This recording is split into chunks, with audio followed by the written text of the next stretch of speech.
नाबालिग लड़की को किडनैप कर शादी करने वाले मुलजिम हरिकृष्णा को गिरफ्तार कर लिया गया।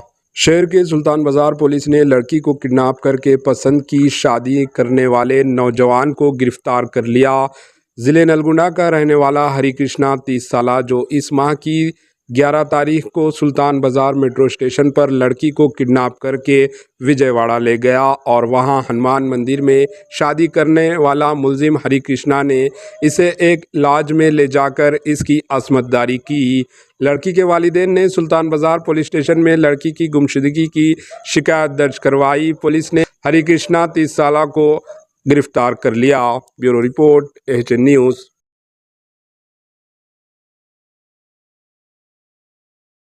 हमारे एचएन न्यूज़ को सब्सक्राइब करिए ताकि आपको नोटिफिकेशंस आते रहे वक्त पर।